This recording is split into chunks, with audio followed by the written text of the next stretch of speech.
There's a moment in every high achiever's life when success stops feeling like victory and starts feeling like survival. It happens quietly. At first, you're driven, chasing excellence, refining every detail, making the impossible look effortless. People start calling you gifted, reliable, unshakable. But they don't see the cost, the pressure, the sleepless nights spent rehearsing every outcome, every possible mistake. In Suits, Harvey Specter says, I don't have dreams, I have goals. it sounds powerful, controlled, ruthless. But the truth hiding behind that line is this: when control becomes identity, freedom disappears. And that's the illusion of control. It feels like safety, it looks like power. But in reality, it's just fear wearing a suit. Psychologists call this the control fallacy, the belief that with enough precision, preparation, or intelligence, you can bend uncertainty to your will. It's a coping mechanism, born from anxiety and refined by ambition. And it works, until it doesn't. People get lucky. I don't get lucky. I make my own luck. And in this case, it's bleeding you dry. Studies published in the Journal of Personality and Social Psychology showed that the need for control is deeply linked to stress reactivity. The more control you believe you have, the more catastrophic it feels when reality defies you. Your brain's reward circuits, especially those linked to dopamine, are wired to predict outcomes. When your expectations collapse, those same circuits punish you with doubt, guilt, and fatigue. That's why people at the top, CEOs, lawyers, surgeons, elite performers, often experience an emptiness they can't explain.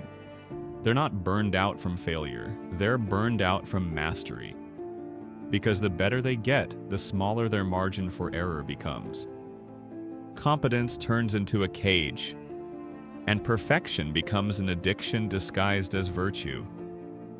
A study from Harvard Business Review in 2022 explored how high-performing professionals develop illusion-based control systems. They build mental frameworks to maintain performance under pressure, routines, schedules, even superstitions, all to preserve a sense of stability. It works until life breaks the pattern, until something goes wrong that no spreadsheet or strategy can predict. And when that happens, the illusion shatters, revealing not weakness, but humanity. Because control is not mastery over chaos, it's the illusion that chaos can be domesticated. The truth is simpler and harder. Life will always exceed your plans. In neuroscience, this tension is reflected in what researchers call the prediction error. Every time your brain's expectations don't match reality, it sends an error signal, a flash of discomfort that forces you to adjust. Growth is born in that discomfort, but perfectionists try to suppress it. They numb it with work, caffeine, certainty. They chase a version of control that doesn't exist. And here's the paradox. The tighter you hold, the faster things slip away. The harder you plan, the more unpredictable life becomes. You don't lose control because you're careless. You lose control because control was never real. Only your reaction to uncertainty is. That's the skill nobody teaches in law school, in boardrooms, or in any pursuit of excellence. The ability to lead without control, to move through uncertainty without losing direction, to act decisively without believing you can guarantee the outcome. It's what the Stoics called amor fati, the love of fate. Not passive acceptance, but active surrender. The courage to say, I will act with everything I have and accept whatever follows. That mindset rewires the brain. Functional MRI studies at Stanford University have shown that mindfulness, the practice of releasing attachment to outcomes, reduces activity in the amygdala, the brain's fear center. It literally makes you more resilient to uncertainty. So the next time you feel chaos approaching, stop trying to control it. Learn to observe it. Use it as feedback, not judgment. Because that's where real control begins. Not in domination, but in adaptability.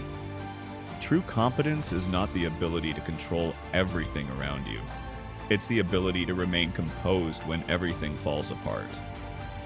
Harvey Specter once said, Today. You know what? That's the difference between us, Allison. You want to lose small, I want to win big. She's the one who has to try the...